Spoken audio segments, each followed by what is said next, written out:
నేను అమెరికాలో కొంతకాలం చదువుకున్నాను, కొంతకాలం పనిచేసినాను. ఈ రిజర్వేషన్ల అంశం వచ్చే వరకు భారతదేశంలో కొంతమంది కింద మీద అవుతుంటారు. ఎందుకు ఉండాలి రిజర్వేషన్లు, అర్జెంటుగా తీసేయాలి, మెరిట్ ఉండాలి, అవన్నీ మాట్లాడుతుంటారు. కరెక్టే, నువ్వు చెప్పేది కొంతవరకు సమంజసమే కావచ్చు. పెట్టింది 10 ఏళ్ళకి పెట్టిరు కదా, 20 ఏళ్ళకి పెట్టిరు కదా అని కూడా మాట్లాడతారు. కానీ అయిపోయిందా మరి? కావాల్సిన మార్పు, భారతదేశంలో రావాల్సిన మార్పు, మనం అనుకున్న పరిస్థితి నిజంగానే సమాజం వచ్చిందా? వచ్చింటే మీరు చెప్పేది కరెక్ట్, 10 ఏళ్ళకో 20 ఏళ్ళకో తీసేయాలనేది. కానీ వచ్చిందా? ఇవాళ కూడా, ఈ రోజుకి కూడా నిజంగా భారతదేశంలో మనిషిని మనిషిగా గౌరవించే పరిస్థితి వచ్చిందా? ఇంకెక్కువైంది. ఇతర మతం పేరిట పంచాయతీలు, పనికిమాలిన వ్యవహారాలు ఇంకెక్కువైనాయి. కులాంతర వివాహాలను ప్రభుత్వాలు ప్రోత్సాహకాలు ఇస్తుంటాయి. ఇంకా కూడా ఎన్ని ప్రోత్సాహకాలు ఇచ్చినా ఇంకా కూడా జరుగుతలేవు. ఇదంతా ఎందుకు చెప్తున్నా అంటే, రిజర్వేషన్లు అనగానే ఆ చట్రంలోనే బాబాసాహెబ్ను బిగించి ఆయనను చిన్నగా చేసి చూపెట్టే కార్యక్రమం కేవలం కొన్ని జాతులకు మాత్రమే న్యాయం చేసిండు, దేశానికి కాదు అనే ఒక బదనాం చేసే కార్యక్రమం ఏదైతే చేస్తున్నారో కొంతమంది. నేను చూసిన మొన్న అమిత్ షా అంటున్నాడు పార్లమెంట్లో, అంబేద్కర్ అంబేద్కర్ అంబేద్కర్ అంబేద్కర్ బోల్నా ఫ్యాషన్ హోగా. బరాబర్ ఫ్యాషనే, తప్పేమున్నది? అంబేద్కర్ మంచి చేసిండు కాబట్టి బరాబర్ ఆయన గురించి మాట్లాడుకోవాలి. మీలాగా చెడు చేయలే, మీలాగా దేశానికి గబ్బు పట్టియలే, మతం పిచ్చి లేపి పిచ్చోళ్ళని చేసి దేశంలో వేరే ముచ్చట లేకుండా చేసి మతం మాత్రమే ఉన్నది ఇంకేం లేదు దేశంలో అన్నట్టు గబ్బు లేపలే దేశాన్ని. మంచి కోసం ఆలోచించిండు. ఆయన కోసం ఆయన ఆలోచించుకోలే. ఆయన కావాలంటే ప్రపంచంలో ఎక్కడైనా సెటిల్ కావచ్చు. ఆయన కావాలంటే ఆయనకున్న తెలివికి చాలామంది ఇప్పుడు మనోళ్ళు, మన ఇళ్ళల్లో పిల్లలు కూడా ఎక్కడనో సెటిల్ అయినరు, మళ్ళీ రారు కూడా తిరిగి మళ్ళీ ఆలోచనలు కూడా లేరు. వస్తావురా భయ నన్ను అడిగితే మా దోస్తులను వాళ్ళని వీళ్ళను ఏముందని ఆడుకొస్తే మళ్ళీ చుట్టాలు గిట్టాలు అంతా సతాయిస్తారు, ఈడనే మంచిగా సుకూన్ ఉన్నది. అట్లా ఆయన కూడా చూసుకోవచ్చు కావాలంటే. ఒకటి కాదు సరే, మళ్ళీ ఆడవి కూడా కులం మతం నడుస్తూనే ఉన్నాయి ఇంకా అమెరికాలో కూడా, అది వేరే కథ అనుకో. కానీ ఎందుకు చెప్తున్నా అంటే, నేను అర్థం చేసుకుంటానికి ప్రయత్నం చేసిన అమెరికాలో ఉన్నప్పుడు. ఒక మన దేశంలోనే ఉన్నదా రిజర్వేషను, ఈ అమెరికాలో మనకి ఇసుంటుందా అని చూసిన. మీకు చాలా మందికి తెలియదు, అమెరికాలో అఫర్మేటివ్ యాక్షన్ అని ఒకటి ఉంటుంది. అది కూడా ఇవాళ పెట్టలే, 1950-60లో పెట్టినరు అక్కడి ప్రభుత్వం. ఎందుకు పెట్టినరు?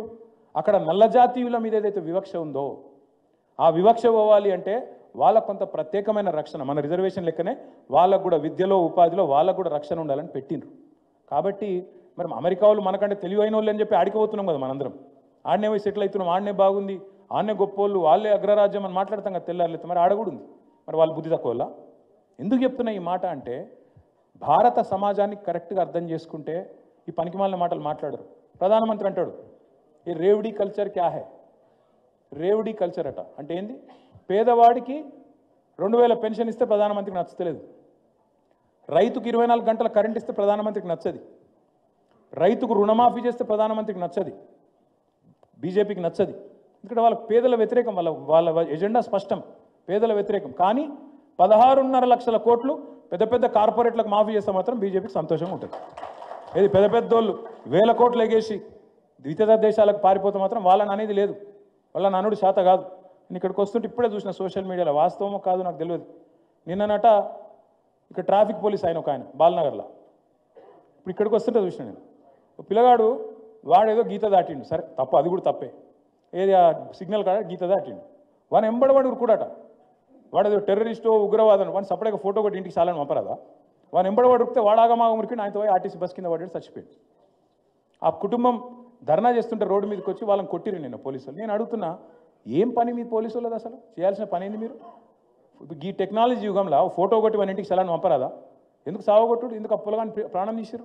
ఏం పని చేయాలి, మీరు ఏం చేస్తున్నారు ఇది వాళ్ళ ప్రభుత్వాలు? వాడేమో 16 లక్షల కోట్లనే కొట్టిపోయినని వాడు ఇడిచిపెట్టిండు, వాడు కేవలం చిన్న చిన్న వాళ్ళ మీద వాడు పడతాడు. ఇక్కడున్న వీడేమో అసలు పని ఇడిచిపెట్టి, రేపులు అవుతున్నాయిరా, ఎంఎంటీఎస్లో ఆడపిల్లలకు రక్షణ లేదురా అంటే ఇది ఇడిచిపెట్టిండు, ఇది చాలాను పట్టుకుని ఎంబడబడ్డారు పోలీసు వాళ్ళు. అవసరమా ఇది? ఇది ఎందుకు చెప్తున్నా ఇదంతా అంటే, నిజంగా ప్రభుత్వాలు తమ పని తాము మర్చిపోయి, తమ ప్రాధాన్యాలు తాము మర్చిపోయిన ఈ నేపథ్యంలో అందరికంటే ఎక్కువ ఇప్పుడు గుర్తు చేసుకోవాల్సింది ఎవరైనా ఉంది అంటే డాక్టర్ బాబాసాహెబ్ను, ఆయన రాసిన రాజ్యాంగాన్ని మళ్ళొకసారి ఖచ్చితంగా గుర్తు చేసుకోవాలి. ఖచ్చితంగా తిరిగి మరి వాటి ఆశయాల కోసం, వారి ఆశయాల కోసం మనందరం పునరంకితం కావాలి. పెద్దలు కేసీఆర్ గారి నాయకత్వంలో తప్పకుండా అంటారు చూడు, భగవాన్కి ఘర్ మే దేర్ హై అందేర్ నహీ అని, అట్లా తప్పకుండా మళ్ళీ తెలంగాణకు మంచి రోజులు వస్తాయి.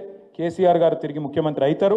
మనం అనుకున్న ప్రతి కార్యక్రమాన్ని కూడా విజయవంతంగా చేసుకుందామని చెప్పి మీ అందరూ కూడా మళ్ళొకసారి శిరస్సు వంచి నమస్కారం చేసుకుంటూ జై భీమ్.